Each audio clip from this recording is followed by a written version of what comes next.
¿Ya? Buenos días, queridos hermanos, que el Señor me los bendiga. Qué hermoso es poder estar un domingo más de manera presencial y también aquellos que nos miran a través de Zoom. Es un gusto poder compartir un domingo más. De verdad es un privilegio poder compartir lo que la palabra de Dios enseña y quiere hablar a nuestras vidas. Vamos a empezar, terminamos ya la serie de Apocalipsis y vamos a empezar una serie basada en unos libros que de manera personal me emocionan mucho. Y este es el libro de Esdras. Ya habíamos hecho un estudio de Nehemías tiempo atrás y ahora vamos a estudiar Esdras. Vamos a estudiar Ageo, Zacarías, profetas que son contemporáneos. Son libros que bendicen mucho la vida del creyente. Muchas veces tenemos este pensamiento que el Nuevo Testamento solamente es para la iglesia y no vemos la riqueza también del Antiguo Testamento. Quisiera a las personas que nos miran por Zoom que me hagan así, Richard los va a poder ver, si escuchan bien, si el audio está llegando bien, háganme un así. Sí, estamos bien con el audio entonces. Muy bien, pero siempre me gusta hacer una pregunta antes de empezar cualquier estudio o lectura de la palabra de Dios. Y es, ¿qué se debe de hacer antes de estudiar la Biblia? ¿Quién sabe? Orar, muy bien. Entonces vamos a poner este tiempo en manos de Dios. Padre, en esta mañana, al poder estar delante de ti, agradecidos por tu gran amor, por tu fidelidad, porque un domingo más podemos estar reunidos, Señor, porque tu gracia nos ha guardado y ha preservado la vida, y poder estar reunidos de manera virtual, presencial, bendice nuestra vida, el poder compartir, el tener comunión unos con otros, el reunirnos alrededor de tu palabra. Pero esta semana aprendimos algo, y es que el Maestro es el Espíritu de Dios, es quien abre nuestro entendimiento, el que nos dará a conocer todas aquellas cosas que proceden del Padre. Hoy, Señor, te pedimos que nuestros corazones sean abiertos ante lo que hoy vamos a estudiar. Ponemos delante de ti este estudio de estos libros que bendicen mucho la vida de tu iglesia.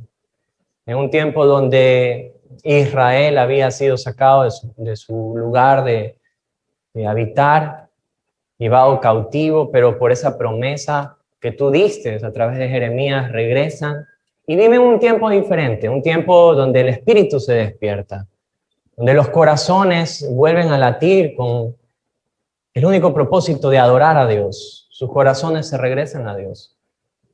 Y ese es nuestro deseo, Señor. Ser una iglesia, ser una congregación. Y cuando hablo de iglesia y congregación, hablo de vidas que continuamente estemos buscando de ti, que podamos crecer en el conocimiento de Dios. Por eso venimos humildemente, Señor, a pedirte que abras nuestro entendimiento ante tu verdad y que hoy podamos deleitarnos en tu palabra. Todo esto lo ponemos delante de ti en el nombre de Jesús. Amén. Muy bien. Hoy vamos a hacer un estudio de 6 capítulos, Entonces vamos a estar en Esdras del capítulo 1 al número 6. Y le he puesto como título a la enseñanza de estos 6 capítulos, La voz en la fuente. La voz en la fuente. Ya les quiero contar por qué. Quiero contarles un poco la vida de una mujer llamada Amy Carmichael. Una mujer usada por Dios en rescate de muchas niñas. Pero cómo empezó su vida, y por eso el título de la enseñanza es lo que llamó mi atención. A temprana edad, o edad muy joven, ella pierde a su padre en una familia cristiana. Pierden a aquel que trabajaba, aquel que sustentaba, estaba en una posición económica buena, estable, pero muere el padre de familia, la madre queda a cargo, ella era una de las mayores y ayuda también a su mamá. Tenían esta hermosa costumbre de ir a la iglesia los domingos, pero en esta época en especial, la sociedad de Belfast, que era donde ella vivía, tenía una manera diferente de ver la vida. Y cuenta su historia que un día cuando ella sale de la iglesia después de un sermón, pasaban por la calle y en eso se encuentran una mujer indigente, una mujer vestida de harapos, que tenía sobre su espalda el saco de carbón y saco de madera, estaba cargándola, pero veían que no podía más. Ella fue criada en el Evangelio y fue criada para que ayude a otras personas. Entonces se acercó ella con su hermano para poder ayudarle a cruzar a esta mujer. Pero como ella iba muy lento, ellos tenían que ir acompañándole también, y por ende ellos también iban lento, sucedió algo interesante. Y es que como ellos se habían salido rapidito de la iglesia para llegar rápido a casa y poder comer, cuando iban tan lento, las personas de la iglesia les alcanzan y les empezaron a ver. Y ella sintió, por esta cuestión que les estoy diciendo de cómo miraba la sociedad ante las cosas, sintió un poco de vergüenza de estar con esa mujer y ayudándole por la manera en la que ella estaba vestida. Y de hecho cuenta la historia de su vida, que ella empezó a agachar su cabeza por esta vergüenza que tenía. Pero cuenta la historia de ella que escucha una voz que sale de la fuente y le dice lo siguiente: oro, plata, piedras preciosas, madera, heno, hojarasca. El fuego pondrá de manifiesto qué obra hizo cada uno. Si la obra de un hombre puso sobre un fundamento se sostiene, este recibirá recompensa. Esta era la voz que ella escuchaba. Y esto está escrito en la palabra de Dios.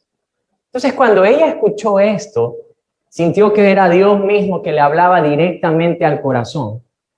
Y levantó su cabeza y no sintió más vergüenza de hacer lo que estaba haciendo. Y desde ese día se propuso algo en su corazón: que no le iba a importar nada de lo que otra gente pensara de ella, sino que toda obra que ella empezara y hiciera, lo único que le iba a interesar era qué era lo que Dios pensaba de ella. Y así fue como su vida se manejó durante todo el tiempo de su existencia aquí en la tierra. ¿Por qué traigo a colación esto de aquí? Porque ese punto de quiebre en la vida de Amy Carmichael, ese tiempo donde ese versículo viene a su corazón y a su mente y retumbó, fue un despertar en su espíritu diferente, un antes y un después. Y de alguna forma es en un momento en la historia de Israel donde su espíritu también es despertado y vivieron una vida diferente. Entonces, para entrar a la historia de Esdras, tenemos que observar un poco el contexto, qué era lo que había sucedido antes. Y tenemos que hablar del pueblo de Israel. El pueblo de Israel fue libertado por el Señor, ¿verdad? Desde Egipto lo trae con grandes promesas. Y el Señor en todo este tiempo le da leyes y estatutos a los israelitas. Y entre estas leyes y estatutos, usted lo va a poder ver en Deuteronomio 28, las bendiciones, las maldiciones, pero fundamentalmente Él le otorga este camino de bendición y de maldición basada en algo, en la obediencia. Y no podemos desligar la obediencia de la fe. Eso es lo que quiero hablar sobre este tema. No podemos desligar la obediencia de la fe. ¿Qué quiero decir esto? Tenía un camino de obedecer, de fe, de amor, de confianza plena en el Señor, que es lo que Dios les muestra a través de su pacto. Tiene el camino también de la desobediencia, que mostraría todo lo contrario: la falta de fe, la falta de confianza, la falta de amor en el Señor. Miren un ratito qué es lo que el Señor les dice. Vamos a Levítico para poder entender un poquito más. Richard, no sé, aquí no se escucha muy bien, si podemos. Levítico capítulo número 26. Estas son las instrucciones que el Señor les da al pueblo de Israel. Y desde el versículo número 14 al 16, y luego vamos a ir al 32, vamos a leer lo siguiente, ¿ya? Levítico capítulo número 26, versículos 14 al 16. Dice la palabra de Dios: pero si no me oyeres, ni hiciereis todos estos mandamientos, y si desdeñaréis mis decretos y vuestra alma menospreciare mis estatutos, no ejecutando todos mis mandamientos e invalidando mi pacto, yo también haré con vosotros esto. Y ahí va una descripción de todas las cosas que iban a venir como consecuencia de esa desobediencia. Vamos al versículo 32, que hay una de las consecuencias. Asolaré también la tierra y se pasmarán por ello vuestros enemigos que en ella moren. Y a vosotros os esparciré entre las naciones y desenvainaré espada en pos de vosotros, y vuestra tierra estará asolada y desiertas vuestras ciudades. Entonces el Señor ya les da estas leyes y estatutos y les da las consecuencias que iban a vivir.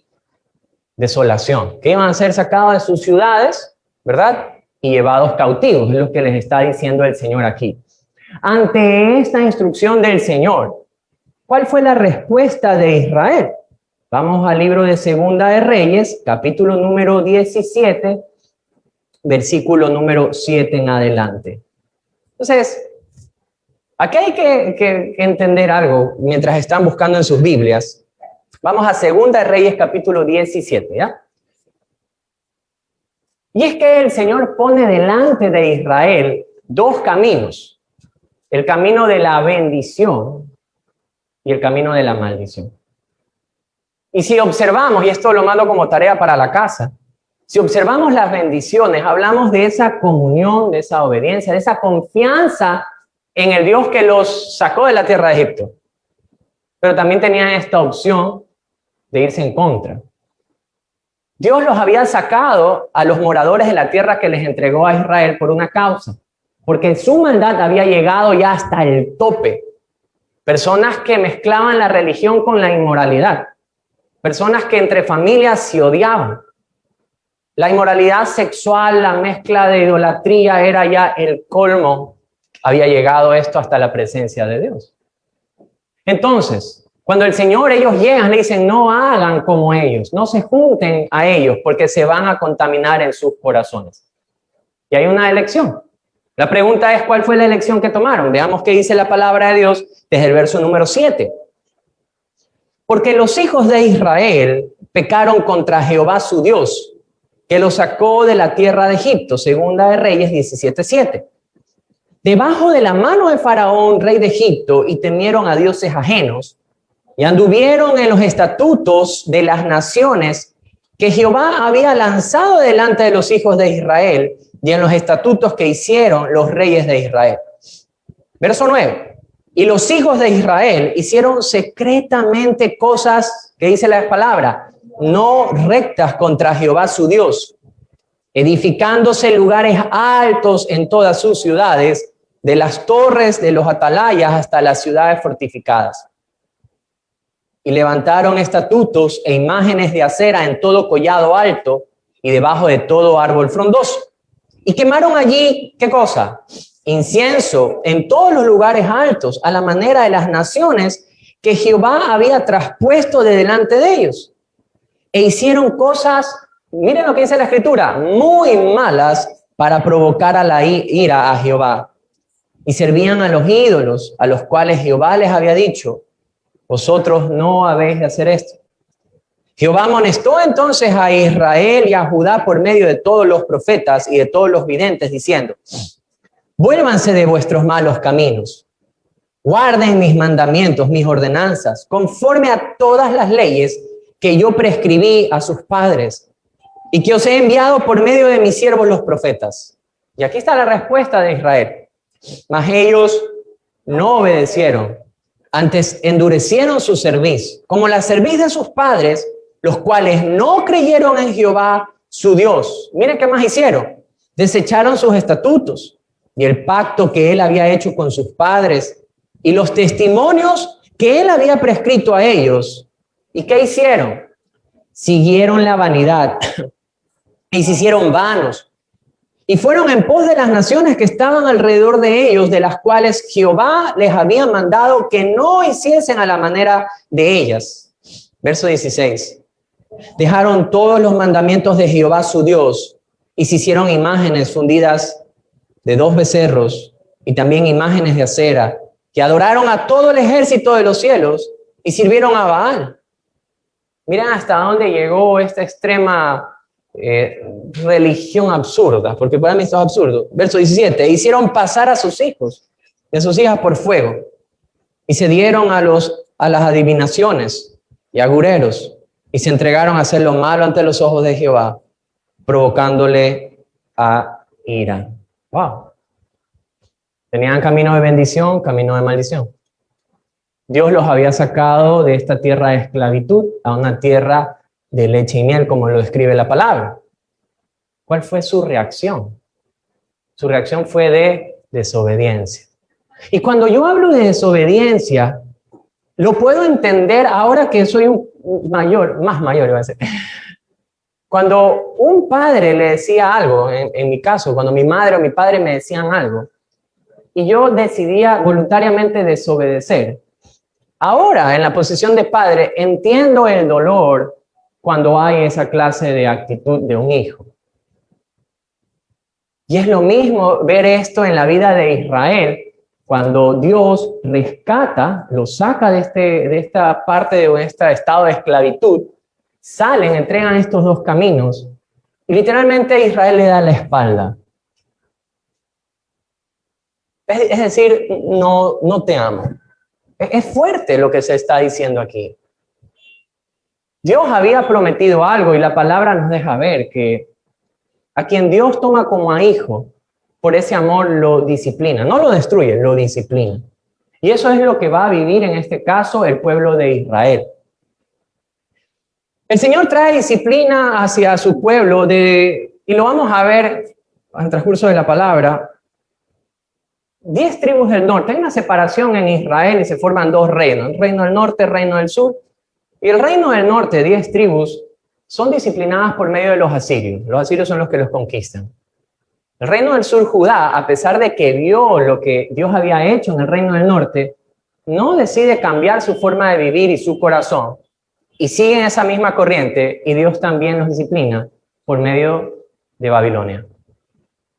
Jeremías nos va a dar ese contexto del dolor, de la actitud de Judá con Dios.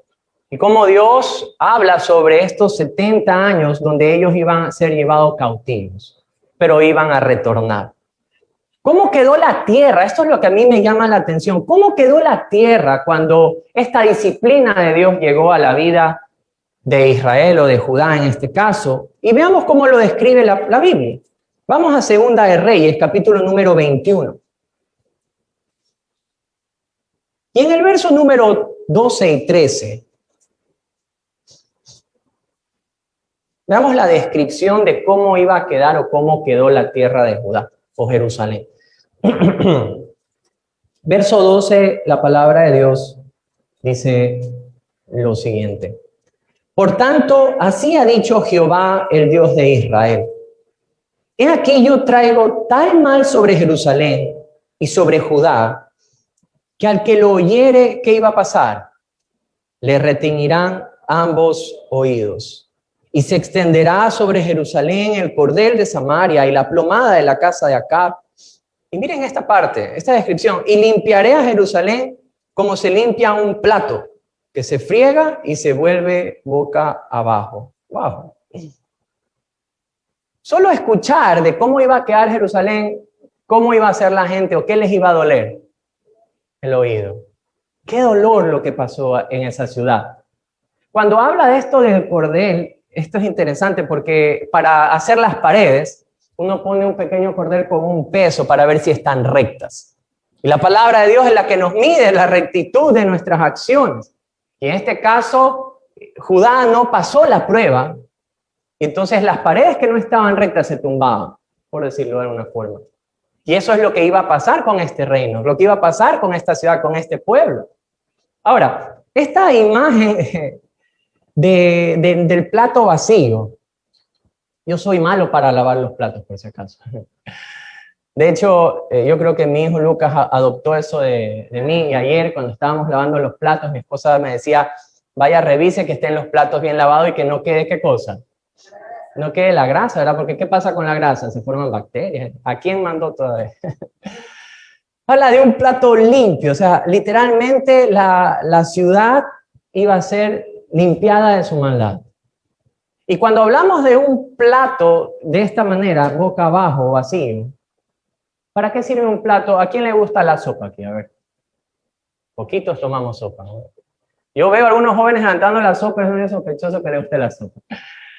Pero si usted tiene un plato hondo, ¿verdad? Pone ahí. Pero ¿qué pasa si usted tuviera el plato al revés? ¿Le serviría para servir la sopa? De alguna forma, Jerusalén va a quedar inservible, es lo que quiere decir aquí. El plato al revés, el plato vacío, es algo inservible. Y esa es la condición en la que Judá iba a quedar, Jerusalén iba a quedar. ¿Qué más dice la palabra de Dios? Vamos un ratito a Jeremías, capítulo número 4. Jeremías, capítulo número 44, versículos 11. Vamos a Jeremías, capítulo número 44, versículo número 11.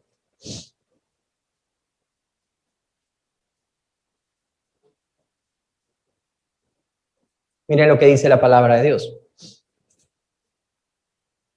Por tanto, así ha dicho Jehová de los ejércitos, Dios de Israel. He aquí que yo vuelvo mi rostro contra vosotros para mal y para destruir a todo Judá. Esta palabra de destrucción es la que por lo menos a mí asusta un poco. De que Dios aplique su justicia. Hoy día conversando con un hermano me decía, estoy estudiando Apocalipsis y me dan miedo ciertas cosas. Y es verdad, la justicia de Dios al hombre pecador nos debe de poner mal.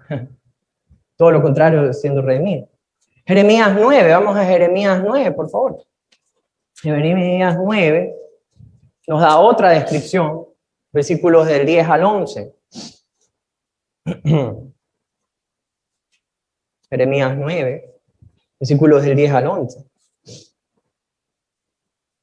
Miren esta descripción del propio Jeremías. Por los montes levantaré lloro y lamentación y llanto por los pastizales del desierto, porque fueron desolados hasta no quedar quien pase, ni oírse bramido de ganado, desde las aves del cielo hasta las bestias de la tierra, huyeron y se fueron. Reduciré a Jerusalén a un montón de ruinas, morada de chacales, y convertiré las ciudades de Judá en desolación, en que no quede morador. Yo creo que para nosotros esto no nos es desconocido. Tal vez un par de años atrás, hablar de desolación, de que algo está vacío, de que algo está sin habitantes, no lo hubiéramos comprendido tan bien como ahora. Si no, regresemos un año atrás. ¿Cuántos recuerdan cuando teníamos que ir al supermercado o ir a comprar los víveres y las calles eran vacías, literalmente vacías? La desesperación de las personas que a raíz de la pandemia perdieron sus negocios, su fuente de ingreso, y se extendió de alguna forma la pobreza.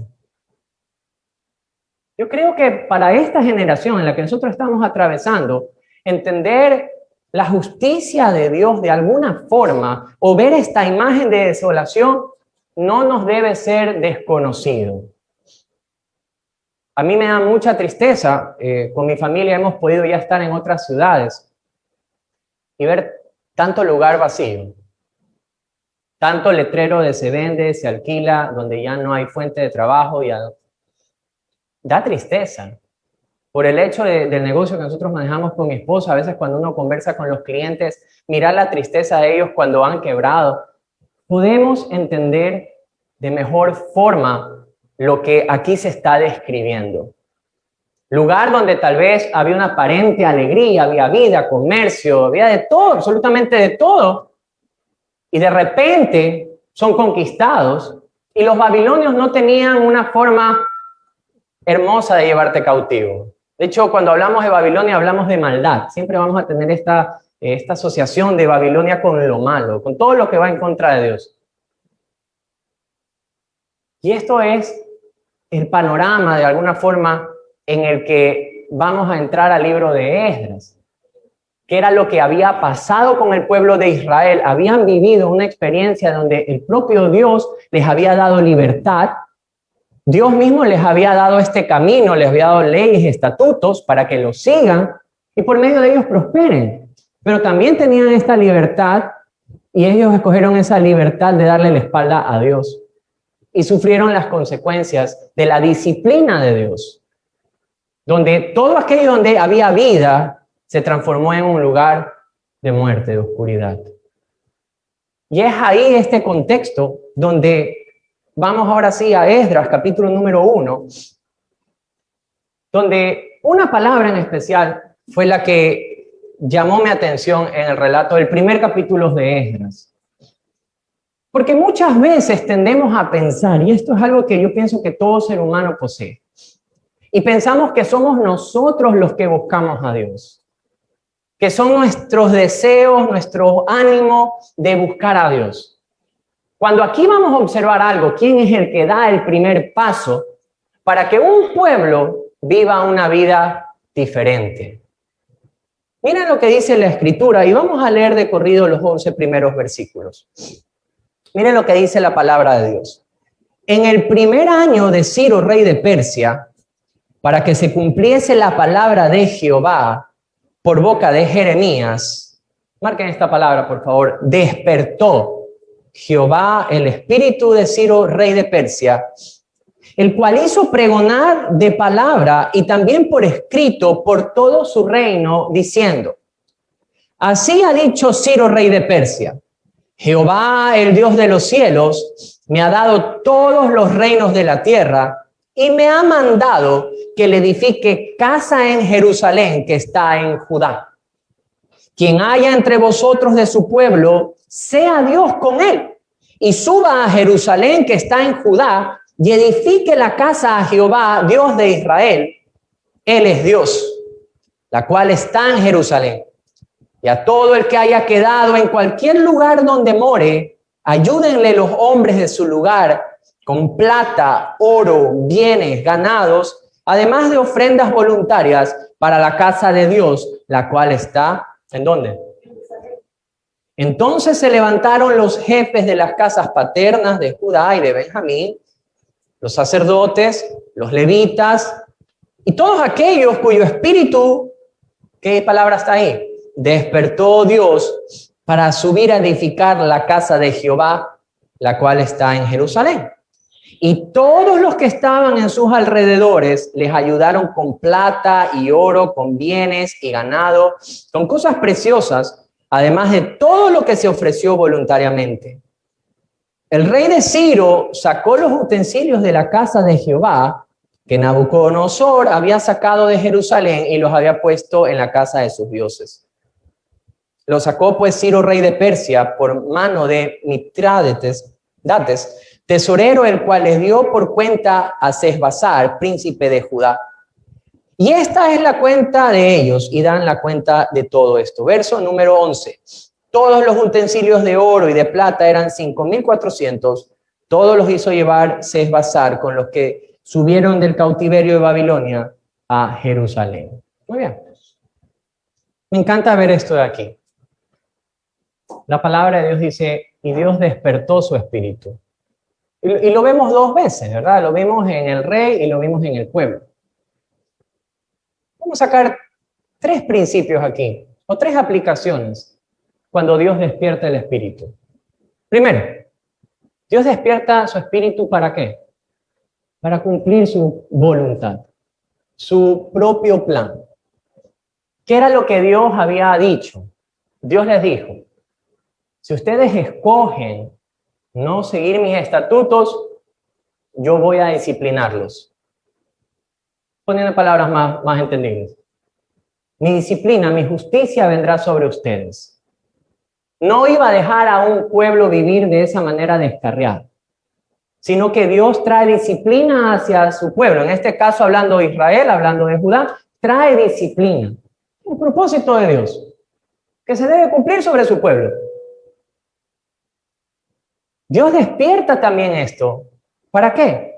Para restaurarlos, porque también era parte de su propósito. Entonces, cuando Dios despierta, lo podemos observar de esa manera, cuando Dios despierta el espíritu, en este caso de Ciro, era un propósito. Los disciplinó, y aquí hay un principio, una aplicación, tal vez para los padres cuando se disciplina a un hijo. La disciplina, y en la iglesia es aplicable, la disciplina jamás busca destruir, jamás busca corregir. Eso es lo que busca la disciplina, la corrección, ¿verdad? En cierta ocasión escuché de un consejero hablando cuando uno disciplina a un hijo, que uno debería de darle a su hijo, así decía, deberías de darle a tu hijo no para lastimarlo, o sea, no para marcarlo, sino para corregirlo. Y eso es lo que vemos aquí, la disciplina de Dios sobre este pueblo, no con la intención de destruirlo, sino con la única intención de restaurarlos. Veamos un ratito Jeremías. Vamos un ratito a Jeremías capítulo número 30. Jeremías capítulo número 30. Vamos a ver los versículos del 18 al 20, por favor. Jeremías capítulo número 30, del 18 al 20, dice la palabra de Dios de la siguiente forma. Así ha dicho Jehová: he aquí yo hago volver los cautivos de las tiendas de Jacob, y de sus tiendas tendré misericordia, y la ciudad será edificada sobre su colina, y el templo será asentado según su forma. Y saldrá de ellos acción de gracias y voz de nación que está en regocijo, y los multiplicaré y no serán disminuidos, los multiplicaré y no serán menoscabados. Y serán sus hijos como antes, y su congregación delante de mí será confirmada, y castigaré a todos sus opresores. Vemos aquí entonces la intención de nuestro Dios, no en destruir a Israel, no en destruirlos, sino en restaurarlos. Y eso es cuando vemos se despierta el espíritu de Ciro, vemos este propósito de ¿qué? De regresar, de que ellos regresen. Ahora, ¿para qué también despierta el espíritu del Señor en esta ocasión? Para que los hombres reaccionen. Miren, la palabra de despertar es la palabra ur, y la podemos traducir como abrir los ojos, estar atento cuando el otro llama. Es lo contrario cuando uno está adormitado. ¿A cuántos nos gusta dormir? Amén. Dios me está hablando. ¿A cuántos les ha pasado que los llaman, verdad? En el caso que me llame a mí mi esposa, Javier, ya baja.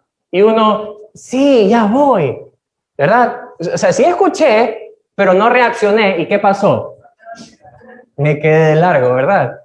Entonces, cuando habla de despertar, habla para que el hombre reaccione. O sea, cuando Dios llamaba, en este caso, a que su voluntad se cumpla, cuando habla de despertar el espíritu, habla de que el hombre reaccione ante ese llamado de Dios.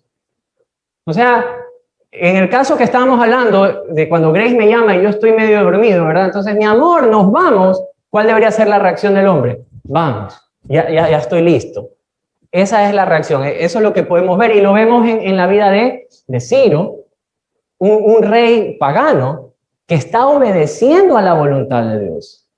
Y luego lo vemos también en el pueblo, los sacerdotes, los levitas, todos despiertan su espíritu, reaccionan ante ¿qué? Ante la voluntad de Dios, ante la voluntad de Dios. Y por eso vemos este despertar. ¿Para qué también despierta Dios el espíritu? Para que se haga lo correcto. Esto es interesante, para que se haga lo correcto. ¿Qué era lo correcto que veíamos aquí? ¿Qué era lo que era el mandato? El mandato es, vayan y restauren, ¿qué cosa? El templo. Vayan y restauren el templo. Ahora, ¿cuál es el símbolo del templo? Antes de que estuviera el templo había la tienda de reunión. Y de hecho estoy haciendo un estudio buenísimo, se lo recomiendo, aprovecho que David está aquí, y es cómo vivir una vida de verdadera adoración. Y te hace un estudio sobre el tabernáculo, la tienda de reunión y cada una de estas. Entonces, vamos un ratito a Éxodo 25 y ahí nos da una clave de ¿por qué el tabernáculo? ¿Por qué el templo en medio del pueblo de Dios?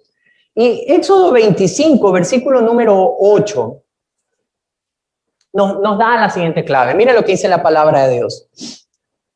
Y hará un santuario para mí y habitaré en medio de ellos. Wow. Hará un santuario para mí y habitaré en medio de ellos. Entonces, el templo restaurado, por llamarlo de alguna forma, era esta restauración entre la comunión entre Dios e Israel. Dios en medio de ¿quién? De su pueblo. ¡Wow!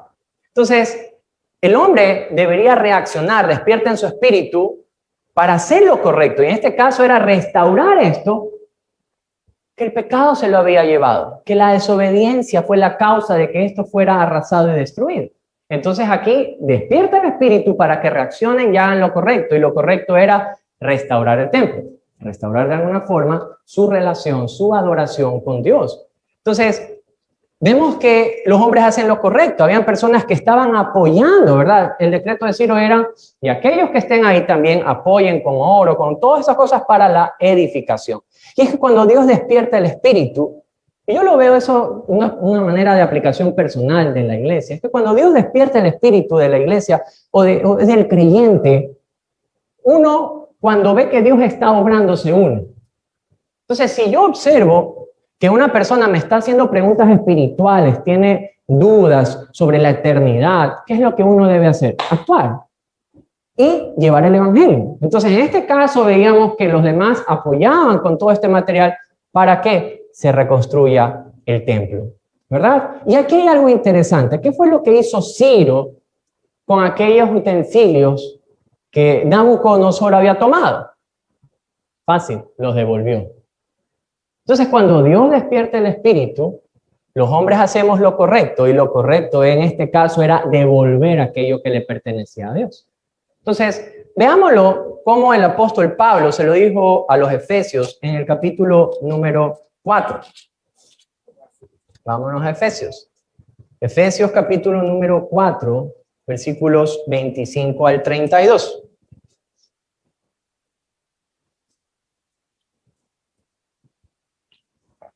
Cuando usted llegue ahí, dígame un ya llegué. Perfecto. Efesios 4, del 25 al 32. ¿Ya? Lo voy a leer desde el 22.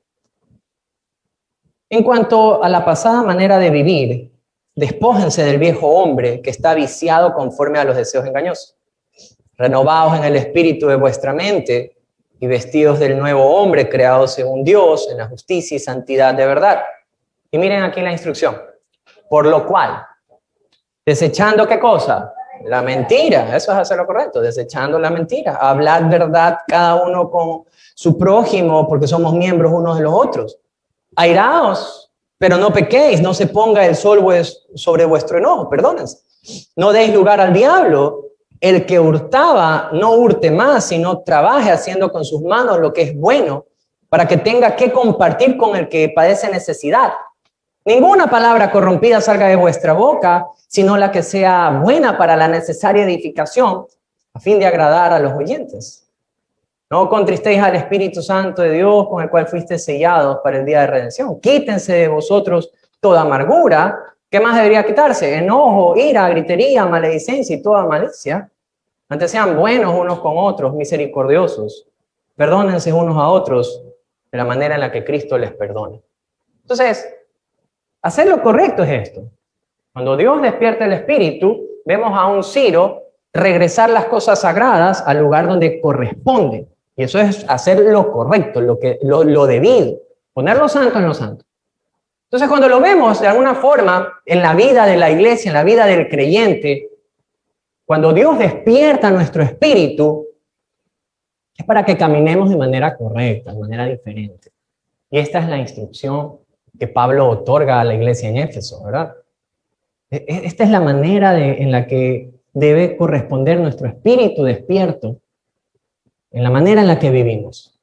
Ahora, Dios despierta el espíritu, ¿verdad? Y vimos tres cosas. Primero, para que su propósito, su voluntad se cumpla. Segundo, para que los hombres reaccionen. Y tercero, para que se haga lo correcto. Volvemos a Esdras, capítulo número 2, y van a ver todos aquellos que regresan. Ya es un listado extenso. Y me gusta porque ningún detalle se pasa al Señor. Y vamos al capítulo número 3. En el capítulo número 3... vamos a ver lo siguiente. Los hombres, siempre tengan en mente esto, Dios ha despertado el espíritu, ¿ya? Recordemos esto, Dios ha despertado el espíritu, entonces el hombre empieza a caminar de manera recta, a hacer lo que es correcto. Y aquí vamos a ver tres cosas que podemos observar de restaurar. Dios empieza a hacer esto en la vida de su pueblo y ellos empiezan a restaurar cosas. Y leámoslo por favor. Los primeros 6 versículos, dice la palabra de Dios. Cuando llegó el mes séptimo y estando los hijos de Israel ya establecidos en las ciudades, se juntó el pueblo como un solo hombre en Jerusalén. Entonces levantaron Jesúa, hijo de Josadac, y sus hermanos los sacerdotes, y Zorobabel, hijo de Salatiel, y sus hermanos, y edificaron el altar del Dios de Israel para ofrecer sobre él holocaustos, como está escrito en la ley de Moisés, varón de Dios. Verso 3, y colocaron el altar sobre su base, porque tenía miedo de los pueblos de las tierras, y ofrecieron sobre él holocaustos a Jehová, holocaustos por la mañana y por la tarde. Miren el verso 4. Celebraron asimismo la fiesta solemne de los tabernáculos, como está escrito, y holocaustos cada día por orden conforme al rito, cada cosa en su día. Además de esto, el holocausto continuo, las nuevas lunas, y todas las fiestas solemnes de Jehová, y todo sacrificio espontáneo, toda ofrenda voluntaria a Jehová. Desde el primer día del mes séptimo comenzaron a ofrecer holocaustos a Jehová. Detengámonos ahí. Entonces, ¿qué es lo que están haciendo? Están restaurando el altar, ¿verdad? Donde se traían los sacrificios. Era su adoración. Era su forma de presentar adoración al Señor. Entonces, vemos que los sacrificios, las fiestas empiezan a restaurarse en un pueblo que había sido sacado de este lugar, de su tierra, en el lugar donde lo hacían, porque el pecado hizo que eso causara en sus vidas, pero el Señor los trae, despierta su espíritu y empiezan a trabajar ¿en qué? En restaurar su relación ¿con qué? De adoración con Dios. ¿Cómo podremos entonces aplicar eso cuando Dios despierta el espíritu en el creyente? ¿Qué es lo que primero buscamos hacer? Ya lo vimos, ¿verdad? El arrepentimiento es hacer lo correcto, es darle la vuelta a lo malo que estábamos haciendo y ahora regresamos a hacer lo que es para lo que Dios nos creó, para su gloria, para su adoración.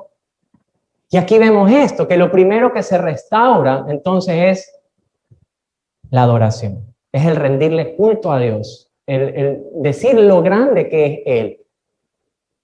Y eso es lo primero que en la vida del creyente también debe, cuando nuestro espíritu está o ha sido despertado, es lo que debemos buscar hacer.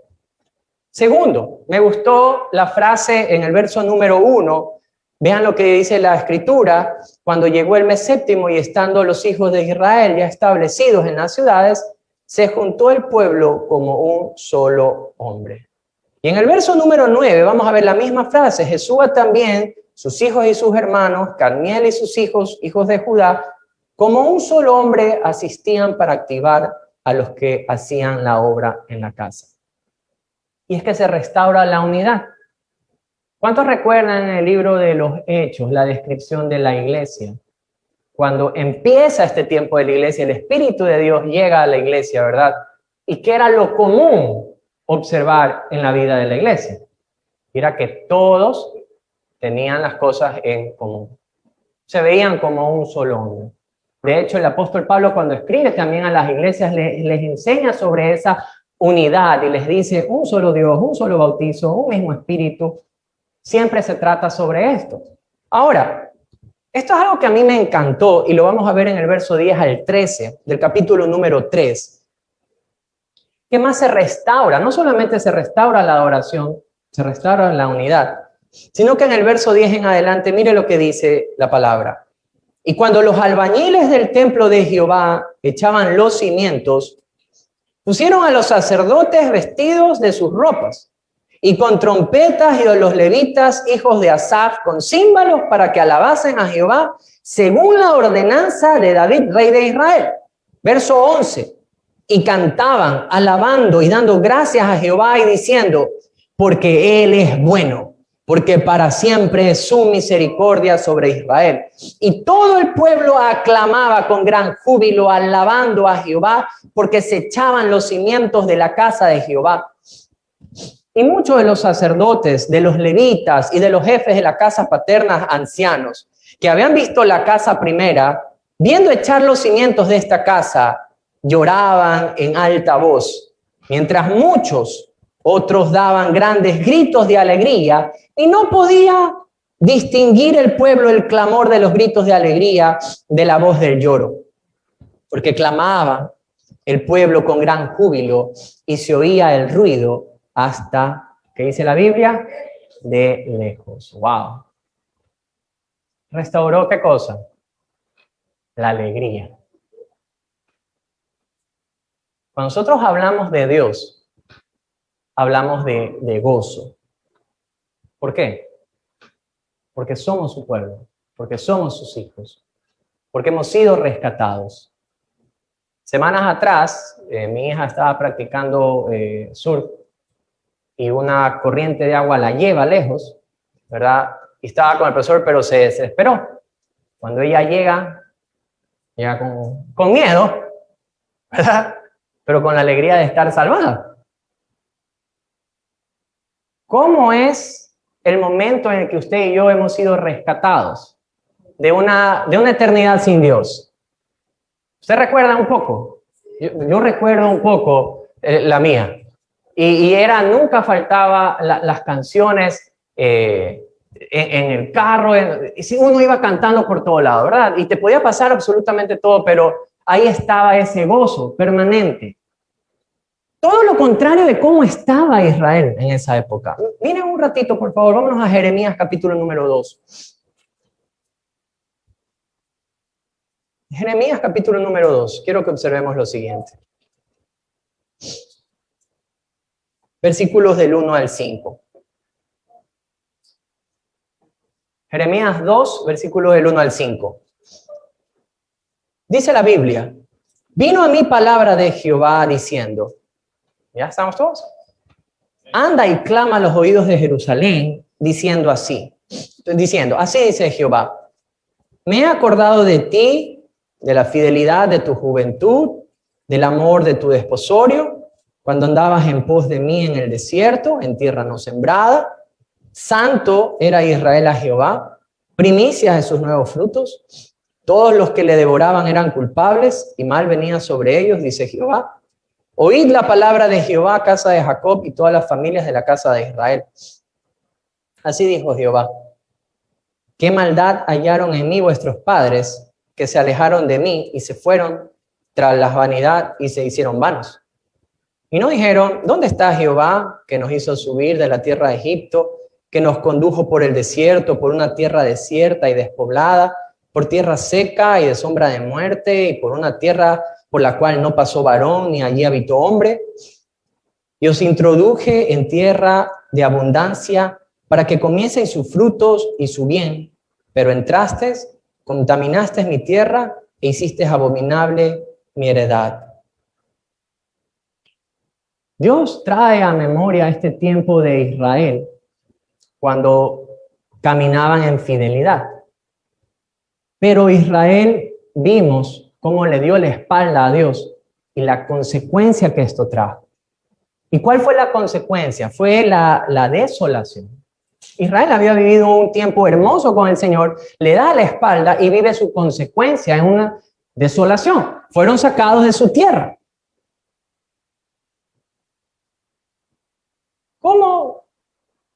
¿Cómo se siente un pueblo cuando es sacado de su tierra? ¿Cómo se siente un ser humano cuando todo es destruido por su propia culpa? ¿Cuál es el sentimiento que un ser humano tiene cuando reconoce que por su culpa algo ha sido destruido? ¿Te sientes mal? Y ellos regresan, porque Dios despierta el espíritu, Él es el que causa todo esto, y ellos regresan. Y Dios no solamente que restaura la adoración, no solamente restauró la unidad, porque vemos ahí un actuar en unidad, sino que restauró la alegría. Miren la forma en la que actúan. Imaginémonos esto. Nosotros construyendo un templo nuevo, por así decirlo, un lugar nuevo. Y mientras está Víctor, Richard, David, César y estamos dándole y dándole. Le decimos a Mirna, ¿se han visto que Mirna usa una toga larga así? Mirna, no seas mala, mientras estamos ahí, ponte a cantar. Es la alegría que existía en el momento, porque por lo que estaban haciendo, por lo que se estaba restaurando, por el momento en que estaban viviendo. ¿Y qué era? Dios en medio de su pueblo nuevamente. Y eso es la causa de alegría en este momento, en este pueblo. Dios despierta el espíritu con este propósito, para que los hombres reaccionemos, para que hagamos lo correcto, para que las cosas sean restauradas. Pero aquí hay algo interesante, y lo vamos a ver en este caminar de Israel, tanto en el libro de Esdras, en Nehemías. Cuando ellos empezaban a construir, siempre había oposición. Y lo vemos aquí. Siempre que se empezaba a construir, va a haber oposición. ¿Y dónde vemos la oposición? Vámonos al capítulo número 4. Ellos están construyendo aquí. Y el versículo 1 al número 5, veamos la acción de los enemigos del pueblo de Israel. Miren lo que dice la palabra de Dios. Y oyendo los enemigos de Judá y de Benjamín, que los venidos de la cautividad edificaban el templo de Jehová, Dios de Israel. ¿Cómo habían escuchado? Por la alegría. ¿Se acuerdan la alegría que gritaban y todo esto? Llegó a los oídos acá. Vinieron a Zorobabel, a los jefes de la casa paterna, y le dijeron: edificaremos con vosotros, porque como vosotros buscamos a vuestro Dios y a él ofrecemos sacrificios desde los días de Esar-Adón, rey de Asiria, que nos hizo venir acá. Zorobabel, Jesúa y los demás jefes de la casa paterna de Israel les dicen: no nos conviene edificar con ustedes casa a nuestro Dios, sino que nosotros solos edificaremos a Jehová, Dios de Israel, como nos mandó el rey Ciro, rey de Persia.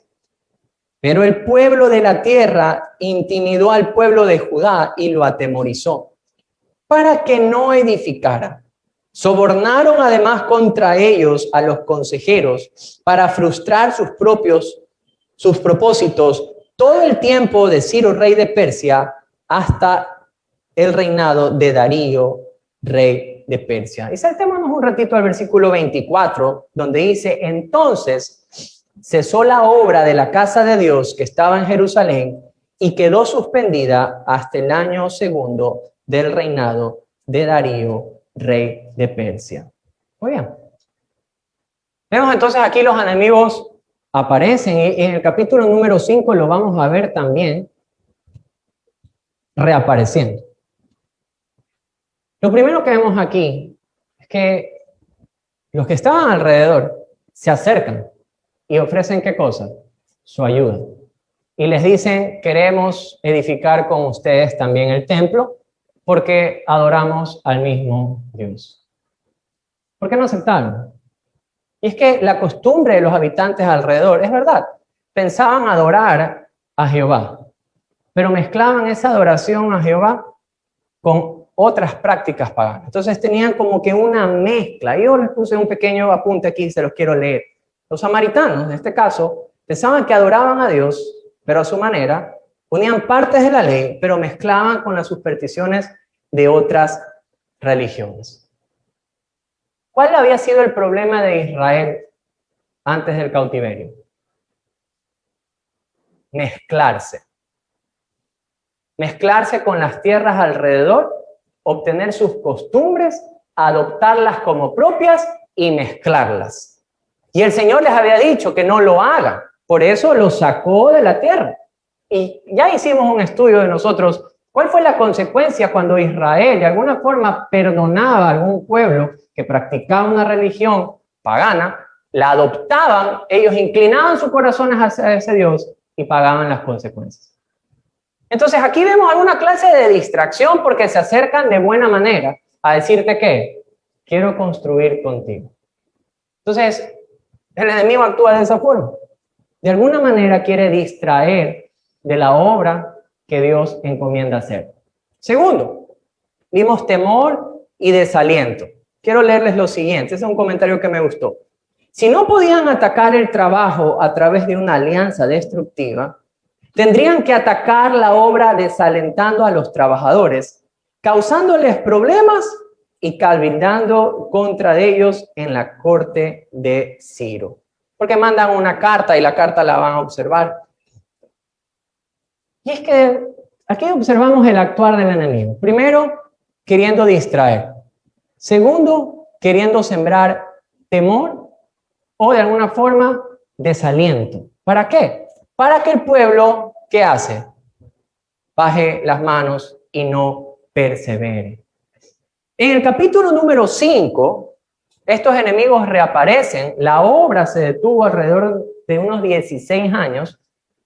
Y ya voy a tratar el tema cómo ellos son nuevamente despertados, por llamarlo de alguna forma, y vuelven a la obra. Pero quiero tratar el tema de los enemigos porque ellos habían comenzado nuevamente la restauración y sus enemigos buscaron nuevamente detener la obra. ¿Cómo lo hicieron? Vamos al capítulo número 5. En el versículo número 3 en adelante, ellos mandan una carta, en este caso al rey Darío. Y esta carta lo que buscaba hacer, la pueden leer en casa porque es extensa, lo que buscaba hacer era desprestigiar lo que ellos estaban o habían comenzado a hacer. Querían poner en tela de duda lo que Dios había encomendado que se haga. Veamos un ratito los versículos número 7 en adelante, solo para leer un poco.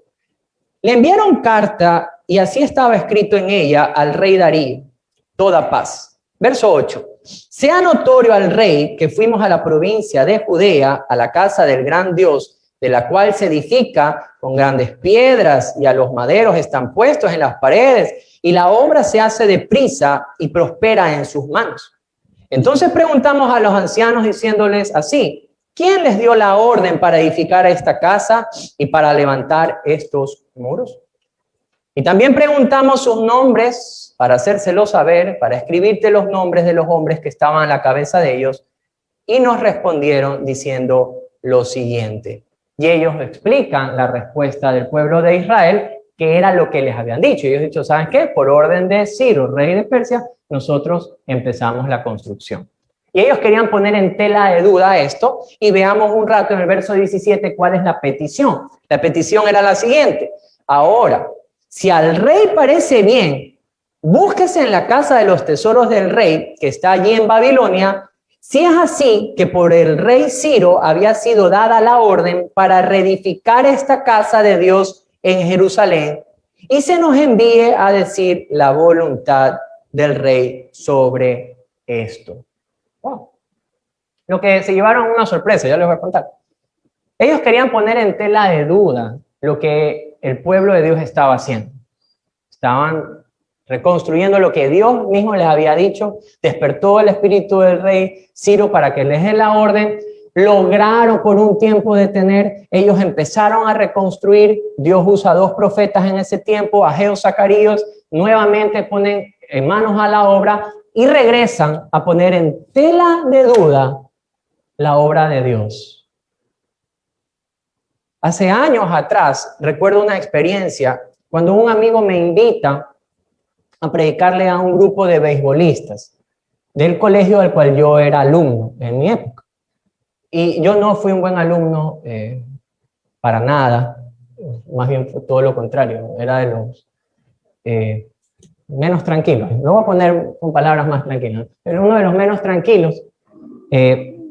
Hice algo que toda la vida después me avergoncé, y era que en un examen, no les voy a contar esto, no, te les voy a contar para que más o menos entiendan. En un examen de psicología en inglés, porque mi profesor era americano, yo la verdad no había estudiado. Y en medio de mi examen puse un billetito, cual vigilante de tránsito. Y se lo di, esto de haber tenido 16, 17 años. Y el profesor nunca se olvidó de esto. Me daba psicología en el colegio. Me gradúo, paso, me convierto, bueno, una historia, y regreso a mi propio colegio a predicar. En este caso me tocaba ir a predicar a los beisbolistas, y la persona encargada de deportes había sido mi profesor de psicología. O sea, de psicología de deportes, o sea, no sé por qué pasó, pero ahí me estaba recibiendo él. Entonces yo voy con mi amigo y lo veo a mi profesor, y yo lo saludo con gran cariño. Y lo primero que me dijo, las primeras palabras que me dijeron fue, ¿y tú les vas a hablar de Dios a estos? Así me dijo. Yo me quedé, ya eso me puso en duda. O sea, como que te coge y es que me dice, ¿y no recuerdas lo que hiciste? Y empezó a decirlo. Yo era pastor de jóvenes en esa época, me habían invitado, yo era mi amigo, trágame tierra donde me estoy metiendo. Y me decía, ¿y tú qué hiciste esto? ¿Y te acuerdas lo del examen? Y me empezó a recordar un poco de cosas. Gracias a Dios, Dios usó a mi amigo en ese momento. Le dijo, hey, detente. Ese era el Javier viejo, el antiguo, el antes de Cristo. Esa palabra infundió aliento en mi vida para otra vez ponerme de pie y poder predicar, porque es verdad, eso era lo que era. Pero Cristo hace una nueva criatura. Pero esas palabras que yo recibí del profesor quisieron poner en tela de duda la obra de Dios, tanto en mi vida y con lo que tenía que hacer. Y mi encomienda era ir y predicar. Y de eso me agarré, pues no, para poder predicar en el medio. Y es algo así lo que quiere estos enemigos del pueblo de Israel, poner en tela de duda lo que Dios mismo les había mandado hacer. Y recuerdo, empecé con una historia de Amy Carmichael, ¿se acuerdan? De esta voz en la fuente que es la que despierta su espíritu y ella empieza una vida de una obediencia tan simple, le creía todo a Dios. Ella decía, Dios dice su palabra, yo lo voy a obedecer. Y Dios prosperaba la obra de sus manos. Y Amy Carmichael empieza a trabajar con unas mujeres en esa época que le llamaban las mujeres del Chad. Un día se encuentra con ella pensó que era una señora mayor, en su edad tenía 20 años, porque una niñita se le acercó, ella se acercó a la niñita, toda estaba vestida de manera andrajosa, sucia, y la otra señora atrás también se acerca y se la quiso llevar. Y ella pensó que era una señora mayor, pero cuando se le cae el chal, nota que era una chica de su edad. Y ella dijo, ellas también necesitan de Dios como yo necesito de Dios. Entonces se le ocurre una idea. Y dicen, ¿sabe qué? Voy a hablar con el pastor de la congregación para llevarlas a la iglesia. Las chicas del chal, como se les llamaba, las mujeres del chal, eran mujeres que no tenían dónde asearse, entonces por ende siempre tenían piojos, habían pulgas en siempre estaban sucias. Y la sociedad de la iglesia en ese tiempo los empezó a ver mal. ¿Qué hizo la sociedad? ¿Qué hizo la congregación? Se acercó al pastor y le decían, pastor, ¿cómo es posible? Imagínense si uno de esos piojos se queda ahí y nos contamina. Y el pastor decía, negado, van a seguir trayendo a las mujeres acá. Después se acercaron a ella y también le quisieron ponerle en contra, es decir, no las traigas más acá. Pero ella no obedeció. Y la historia se la dejo para que la puedan investigar. Es increíble lo que Dios hace a través de esta mujer. Pero ¿qué pasó? Un grupo de personas unidos querían detener la obra de Dios por medio de lo que estaba haciendo. ¿A otras personas les ha pasado? Claro. Miren lo que dice el apóstol Pablo cuando le escribe a Timoteo en su segunda carta. Esto también lo aprendí en un curso que recién cogí y me gustó. Y es que en cada capítulo salen dos personas que le hacen contra Pablo. En el capítulo número 1, segunda Timoteo, capítulo número 1, verso número 15, observen lo siguiente. Miren lo que dice la Biblia. Segunda Timoteo, capítulo número 1, versículo número 15. La Biblia dice así, ya sabes esto, que me abandonaron todos los que están en Asia, de los cuales son Figelo y Hermógenes. ¿Qué habían hecho? ¿Qué le hicieron a Pablo? Lo abandonan, ¿verdad? Capítulo número 2, en el versículo número 17. Miren lo que dice 16 y 17, ¿ya? Mas evita profanas y vanas palabrerías, porque conducirán más y más a la impiedad. Y su palabra carcomerá como un gran grena, de los cuales son Himeneo y Fileto, que se desviaron de la verdad diciendo que la resurrección ya se efectuó y trastornan la fe de algunos. Entonces, ¿qué hicieron ellos? ¿Se desviaron de qué? De la verdad. Capítulo número 4, versículo número 10. Mire lo que dice la palabra. Versículo 9 y 10. Instrucciones que le da a Timoteo. Procura venir pronto a verme, porque Demas me ha desamparado, amando este mundo, y se ha ido a Tesalónica. Verso 14. Alejandro el caldelero me ha causado muchos males. El Señor le pague conforme a sus hechos. ¿Qué hacía el apóstol Pablo? Predicar la palabra. Y en cada capítulo vemos dos personas que le hacían ¿qué cosa? Contra. Queridos hermanos, si Dios es quien despierta su espíritu, porque Él es el que lo causa, Él es el quien nos llama a salvación, para una vida transformada donde su propósito se cumple. Pero esto no va a ser fácil. Siempre van a haber enemigos que de alguna forma van a querer detener la obra de Dios en su vida. Pero si Dios es quien causa el despertar y el enemigo es quien quiere detenerlo, ¿quién es entonces el que nos saca de ese lugar, de detenernos? Es Dios mismo. En el capítulo número 5, versículos 1 y 2, vamos a Esdras, por favor. Capítulo número 5, versículos 1 y 2. Miren lo que pasa aquí.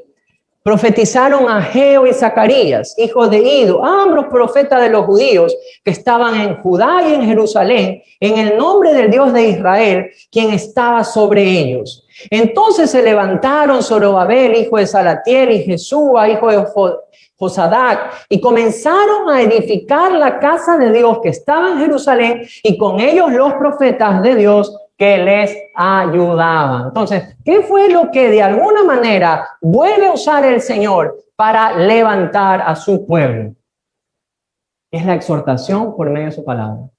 Vamos a ver estos profetas en las otras semanas. Vamos a ver qué fue lo que le dijeron. Pero Dios usa su palabra ¿para qué? Para exhortarnos a nosotros ¿a qué? A continuar, a perseverar, a seguir. ¿Qué pasa entonces si como iglesia sacamos la palabra de Dios de nuestra vida? No hay exhortación. No hay aquella palabra que encienda nuestros corazones y nos dé ese combustible para seguir y avanzar. Fue esa palabra la que a ellos les fortalece. Mira el versículo 5 del mismo capítulo. Dice la Biblia, mas los ojos de Dios estaban sobre ellos, sobre los ancianos de los judíos, y no les hicieron cesar hasta que el asunto fuese llevado a Darío, y entonces respondieron por carta sobre esto. Y me encanta esto de aquí, porque fue esa palabra de Dios la que a ellos los fortaleció. En esta ocasión no se detuvieron, continuaron. Y es que eso es lo que dice la palabra. Vengan conmigo un ratito al Salmo 119. En el Salmo 119, vamos primero al versículo número 25. Dice la palabra de Dios, verso 25, abatida hasta el polvo está mi alma, vivifícame según, ¿qué cosa? Tu palabra. Verso 28, se deshace mi alma de ansiedad. ¿Y cuál es la petición? Susténtame, ¿según qué cosa? Tu palabra. Verso 130 del mismo Salmo 119. Miren lo que dice la palabra de Dios. La exposición de tus palabras alumbran y hacen entender a los simples. ¿Por qué deciste esto de aquí? Porque había una simpleza cuando se dejaron engañar, dudar, tener temor. Eso nos hace simples por no continuar en lo que Dios nos había encomendado. Pero fue la exposición de la palabra que fue traída en este caso por Zacarías y Ageo, esa exhortación que vino en sus vidas, que hizo que nuevamente pongan manos a la obra. El Señor no solamente que despierta por medio de su palabra, no solamente los fortalece por medio de su palabra, sino que vamos al capítulo número 6, versículos 6 al 12. Dios les respaldó. Mira, si Dios respalda su obra, el Nuevo Testamento lo dice de esta manera: ni aun las puertas del Hades podrán en contra de su iglesia. La obra de la iglesia, la encomienda de Jesús por medio de su iglesia, puede venir el propio diablo a pararse de cabeza, pero la voluntad de Dios se cumplirá. Es así de fácil. Cuando Dios respalda algo, su voluntad siempre está ahí, es perfecta y va a ayudar. Veamos lo que dice la palabra de Dios en los versículos del 6 al 12. Ahora pues, esta es la orden que le da Darío. Ahora pues, Tadnai, gobernador del otro lado del río, Setar-Boznai y vuestros compañeros, los gobernadores que estáis al otro lado del río, miren lo que les dice: alejaos de allí. O sea, no los interrumpan. Verso número 7. Dejad que se haga la obra. de esa casa de Dios, que el gobernador de los judíos y sus ancianos reedifiquen esa casa de Dios en su lugar. Verso 8, y por mí es dada orden de lo que habéis de hacer con esos ancianos de los judíos para reedificar esa casa de Dios, que de la hacienda del rey que tiene del tributo del otro lado del río sean dados puntualmente a esos varones los gastos para que no cese la obra. Y lo que fuere necesario, miren esto, becerro, carnero, cordero, para los holocaustos al Dios del cielo, trigo, sal, vino, aceite, conforme a lo que dijeren los sacerdotes que están en Jerusalén, les sea dado día por día sin obstáculo alguno, para que ofrezcan sacrificios agradables al Dios del cielo y oren por la vida del rey y por sus hijos. Versos 11. También por mí es dada orden que cualquiera que altere este decreto, se le arranque un madero de su casa y alzado sea colgado en él y su casa sea hecha muladar por eso. ¡Wow! Dios pone esto en el corazón de este hombre de que nada los detenga. Que nada lo detenga. Miren este versículo del 6:14. Y los ancianos de los judíos edificaban y prosperaban conforme a la profecía del profeta Ageo y de Zacarías, hijo de Ido. Edificaron pues y terminaron por orden del Dios de Israel. Wow. Dios levanta nuevamente por medio de su palabra, Dios los fortalece por medio de su palabra, el Señor muestra su respaldo, el Señor es quien les prospera, pero esto también es increíble. Verso número 16, léanlo conmigo por favor. Entonces los hijos de Israel, los sacerdotes, los levitas y los demás que habían venido de la cautividad, hicieron la dedicación de esta casa de Dios, ¿cómo? Con gran tristeza, ¿verdad?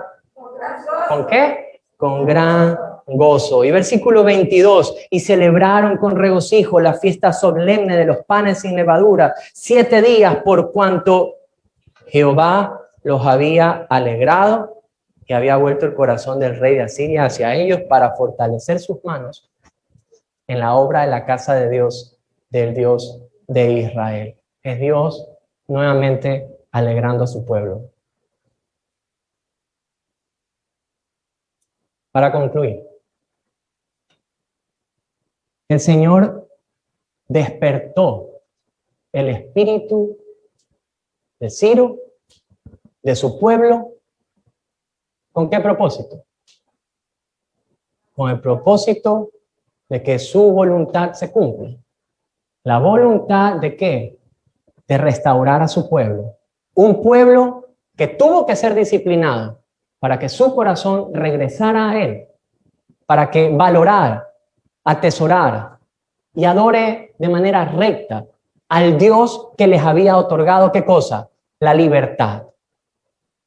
Despertó su espíritu para que los hombres hagan lo correcto, para que restauraran las cosas que son importantes restaurar. ¿Qué fueron a restaurar? El templo, la presencia de Dios en medio de su pueblo. Eso fue lo que fueron a restaurar. Pero en medio de esa restauración, en medio del despertar, los enemigos se hicieron presentes. ¿Qué quisieron hacer esos enemigos? Detener la obra. Cuando Satanás quiere atacar, la Biblia lo pone como león rugiente, que quiere devorar. Y una vez aprendiendo sobre este tema, se hablaba de cómo atacaba de abajo para arriba, atacando a esta parte de la pierna, para que puedas caminar mal, para que puedas tropezar. Y de alguna forma esa es la estrategia de Satanás. Y usa varias. La distracción es una de ellas. ¿Vieron la distracción que había aquí? Ya les había pasado a Israel. Se unieron con los otros pueblos. Y hay veces que permitimos eso en nuestra vida. Cierta unidad con cosas que simplemente poco a poco nos alejan de Dios.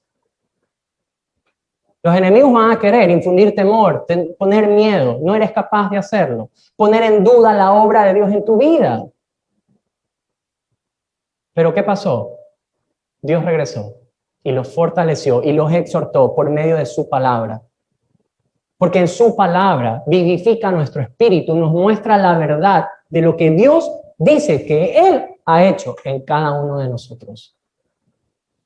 Dios los despierta, el enemigo los ataca, el Señor los exhorta y el Señor es quien los prospera. Un solo llamado aquí. Es el llamado a despertar. Despertar a aquellos que hoy transitan por las veredas oscuras de una vida sin Dios. Despertar. Que aquellos que se han distraído con las cosas temporales de esta tierra, reaccionemos.